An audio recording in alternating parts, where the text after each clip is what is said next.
had ordained to burn incense at the high places, who also burned incense to Baal and to the host of heaven. 2 Kings 23:5. He also brought the Asherah out of the temple and burned it by the Kidron. That's 2 Kings 23:6. Thus removing the female aspect of the Lord that was in the original religion.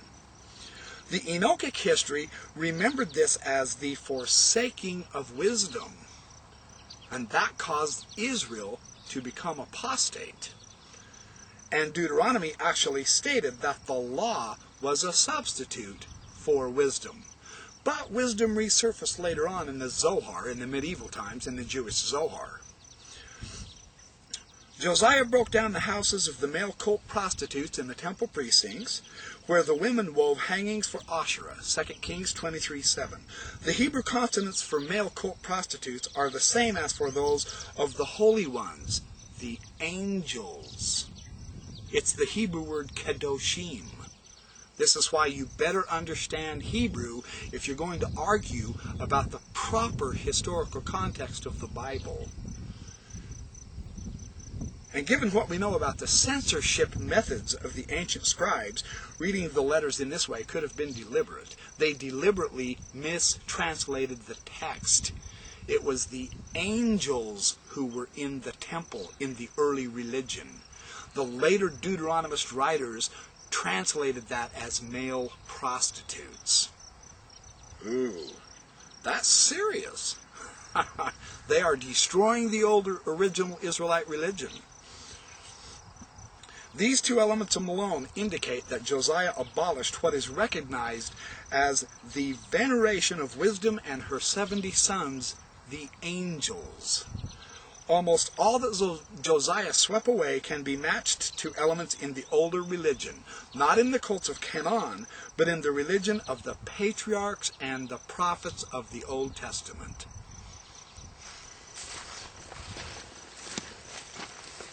Now, Barker, in her book, The Great High Priest, The Temple Roots of Christian Liturgy, this is a 2003 text, she says that, this is on page 149 and 150, as the history of Israel is presented in the Bible, the patriarchs before the time of Moses and the kings after him followed the religion that Josiah reformed and Deuteronomy condemned. They set up altars under trees. They built shrines all over the land wherever the Lord had appeared to them. This is Genesis 12, verses 6 through 7. This is Genesis 12, verses 6 through 7. Genesis 18:1, Genesis 26:25, Genesis 28:18, 1 Chronicles 16:38 through 40, 2 Chronicles 1:2 through 13. Continuing on page 150. The other religion was still flourishing at the time of Josiah's reform, and the present sequence in the Pentateuch may indicate that the older religion of the patriarchs was superseded by that of Moses, but not in remote antiquity. El Shaddai, the God of the patriarchs, who, after the advent of Moses, was to be known as the Lord, that's Exodus 6:3, may reflect the changes in the time of Josiah. The priests who remained and taught after the suppression of the older ways would have written an account of the creation with no place for wisdom or for the angels. Genesis 1 is this expurgated account, even though hints in other ancient texts show that both wisdom and the angels have been part of the creation story, as it was told before the reform of Josiah. You're starting to get the feel for the proper historical context here for the Bible? It's all been rewritten, even beginning at the very beginning. Joseph Smith said, I believe the Bible as it originally was penned by the authors. What we have right now is not that Bible. We have a rewrite job. A vestige of the angels survives in Genesis 2, verse 1. Now this is fascinating. Thus the heavens and the earth were finished, and all the hosts of them.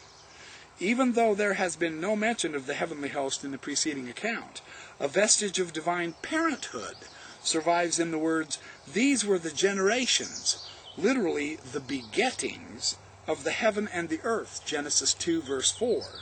even though there is no other suggestion of divine parenthood in the account. There are, however, heavenly beings elsewhere in the Hebrew Scriptures that are called the sons of God. The most enigmatic verse, "Let us make humans in our image," results in a male and a female. That's fascinating, even though there is no female divinity in the chapter, nor apparently in the Hebrew Scriptures as they are usually read and understood. But she has been taken out of the Scripture. That's the point. For over a century, it has been widely accepted that one of the elements of an earlier story that had disappeared from Genesis 1 is the account of the birth of the gods. Fascinating, isn't it? Does this refute Mormonism? I don't think so. This occurs in other ancient creation stories. Genesis 2 verse 4 does conclude that these are the generations of the heavens and the earth. Ele toledot hashemayim ve'et ha'aretz is how the Hebrew reads, if I remember my Hebrew correctly, implying a birth process. And Genesis 2 verse 1 describes the heavens and the earth and all their host. If there had been such an account and the angels had been born on day one, in other words, in the Holy of Holies, this would provide a context for understanding the account of the birth of the king or the Messiah as a son of God in a temple ritual such as that is implied in Psalm 110 or Isaiah 9:6, which reads, "Unto us a child is born, unto us a son is given, and the government shall be upon his shoulder." We assume that the writers of Genesis 1 were men like Ezekiel, priests who had been deported from Jerusalem when Nebuchadnezzar besieged the city in 597 BC. He was among the exiles when he received the vision of God. This is Ezekiel 1 verse 3. But little is known of these priests in exile. We just don't have much of a record of them. When Ezra the priest, the scribe, learned in matters of the commandments of the Lord and his statutes for Israel, this is Ezra 7:11, led his party back to Jerusalem, he could summon 38 men of priestly descent from Casiphia, together with 220 temple servants. Presumably they had a settlement there, even a place of study. Perhaps this is where the priestly traditions were preserved and codified, Ezra 8:15 through 20. What is certain is that a large number of the priests are mentioned in the accounts of the earlier return from Babylon, but the texts are disordered and no clear picture emerges. One of them was the high priest Joshua, son of Jozadak, Ezra 3:2. But his right to that office was challenged, according to Zechariah 3:1 through 10. Someone described a Satan accused him, but the Lord delivered Joshua to be chosen the priest of Jerusalem, and so he was vested and given authority to officiate on the Day of Atonement. That's Zechariah 3, verse 5 and verse 9. But he wasn't anointed. The story of the return emphasizes the continuity with the old temple. The precious vessels which Nebuchadnezzar had looted were given back to the exiles and returned to the temple, Ezra 1, 5 through 11. Joshua, leader of the first return, was a high priest.